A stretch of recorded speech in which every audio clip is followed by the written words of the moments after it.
అష్టైశ్వర్యాలు కలగాలంటే శుక్రవారం సాయంత్రం ఇంట్లో దీపారాధన ఎలా చేయాలి? అందరికీ నమస్కారం. ది పురాణిక్ పాత్ ఛానల్ వీక్షకులకు స్వాగతం. కొంతమంది ఇళ్లకు వెళ్ళినప్పుడు మనకు తెలియకుండానే ఒక రకమైన ప్రశాంతత కలుగుతుంది. వాళ్లు పెద్దగా పూజలు చేస్తున్నట్టు కనిపించరు, కానీ వాళ్ల ఇంట్లో ఎప్పుడూ సిరి సంపదలకు, ఆయురారోగ్యాలకు లోటు ఉండదు. మరోవైపు రోజుకు గంటలు గంటలు పూజలు చేసే ఇళ్లలో మాత్రం ఏదో ఒక అశాంతి, అనారోగ్యం లేదా ఆర్థిక ఇబ్బందులు వెంటాడుతూనే ఉంటాయి. దీనికి కారణం ఏంటో ఎప్పుడైనా ఆలోచించారా? దేవుడికి పూజ చేయడం ముఖ్యం కాదు, ఎలా చేస్తున్నాం అన్నదే ముఖ్యం. ముఖ్యంగా లక్ష్మీదేవికి అత్యంత ప్రీతిపాత్రమైన శుక్రవారం పూట గోధూళి వేళలో వెలిగించే ఒక చిన్న దీపం మీ తలరాతనే మార్చేస్తుందని మీకు తెలుసా? అవును, మీరు వింటున్నది నిజమే. తరతరాలుగా మన పెద్దలు పాటిస్తూ వస్తున్న, కానీ కాలక్రమేణా మనం మర్చిపోతున్న కొన్ని అద్భుతమైన దీపారాధన రహస్యాలు ఉన్నాయి. ఆ రహస్యాలు పాటిస్తే సాక్షాత్తు ఆ మహాలక్ష్మి మీ ఇంట స్థిర నివాసం ఏర్పరచుకుంటుంది. దారిద్ర్యం తొలగిపోయి అష్టైశ్వర్యాలు సిద్ధింపచేసే ఆ దీపారాధన రహస్యాలు ఏమిటి? అందులో మనం తెలియక చేసే పొరపాట్లు ఏమిటి? ఈ ముఖ్యమైన విషయాలను ఇప్పుడు మనం ఈ వీడియోలో తెలుసుకుందాం. ఈ వీడియోలోని ప్రతి మాట మీ కుటుంబ శ్రేయస్సుకు ఉపయోగపడేదే కాబట్టి చివరి వరకు చూసి ఆ అమ్మవారి కృపకు పాత్రులు కండి. అసలు శుక్రవారం సాయంత్రం దీపారాధన ఎందుకంత ప్రత్యేకం? పగలు రాత్రి కలిసే ఆ సంధ్యా సమయాన్ని గోధూళివేళ అంటారు.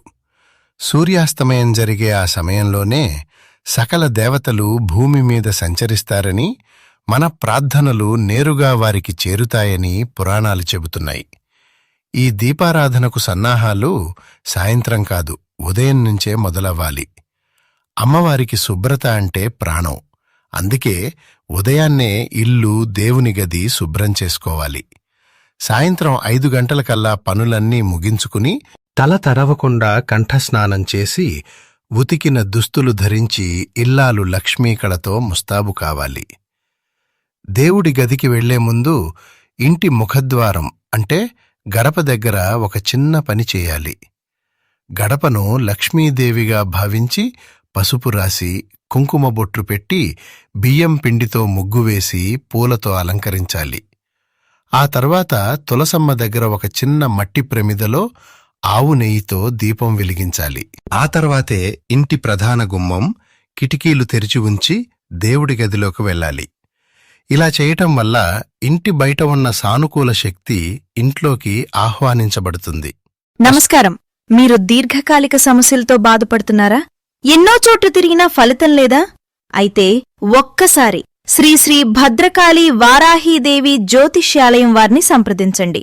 దేవి ఆరాధకులు మహాదేవస్వామిగారు మీ ఫోటో మరియు పేరు ఆధారంగా మీ సమస్యలకు గల కారణాలను విశ్లేషించి మంత్రశక్తి మరియు పూజా విధానాల ద్వారా ఖచ్చితమైన పరిష్కారం చూపిస్తారు. అది భార్యాభర్తల గొడవలు కావచ్చు, ఆర్థిక ఇబ్బందులు కావచ్చు, లేదా కోర్టు సమస్యలు కావచ్చు. ఏదైనా సరే పరిష్కారం కోసం నమ్మకంతో ఇప్పుడే 90143393338 నంబర్కు కాల్ చేయండి. ఇక దీపారాధన విషయానికి వస్తే మనం చేసే అతిపెద్ద పొరపాటు వాడే కుందులు. ఎట్టి పరిస్థితుల్లోనూ స్టీలు కుందులు వాడకూడదు.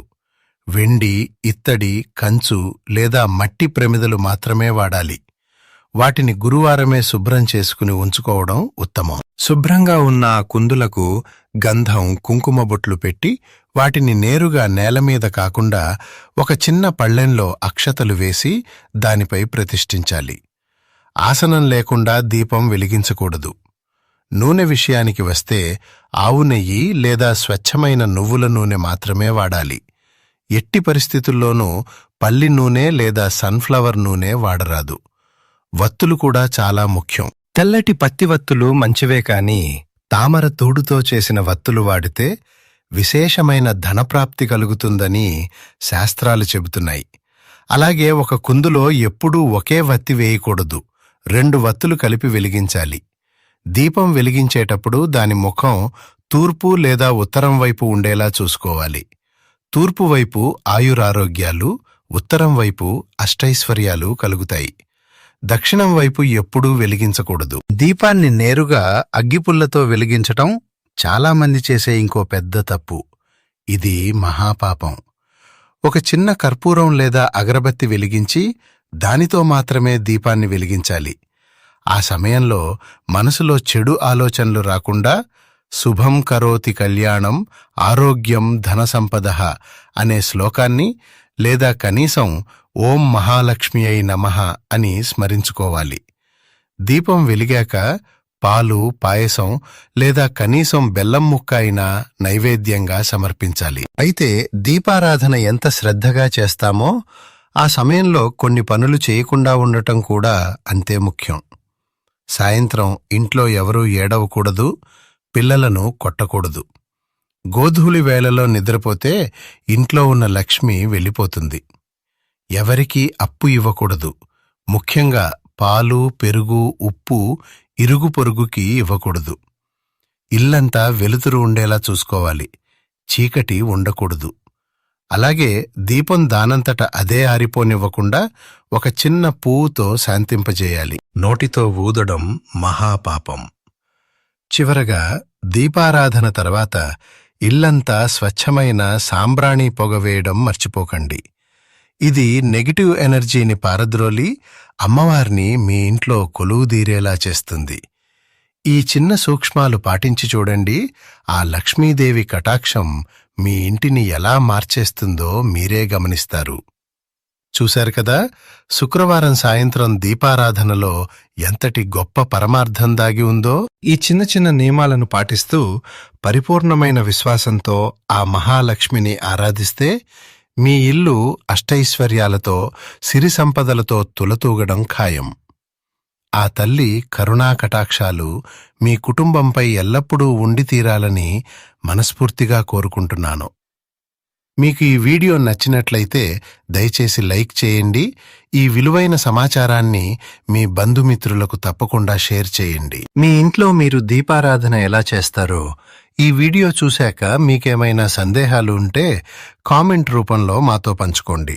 ఇలాంటి మరెన్నో అద్భుతమైన ఆధ్యాత్మిక రహస్యాల కోసం మన ది పురాణిక్ పాత్ ఛానల్ను వెంటనే సబ్స్క్రైబ్ చేసుకోండి. పక్కనే ఉన్న బెల్ ఐకాన్ని క్లిక్ చేయటం అస్సలు మర్చిపోకండి. ధన్యవాదాలు.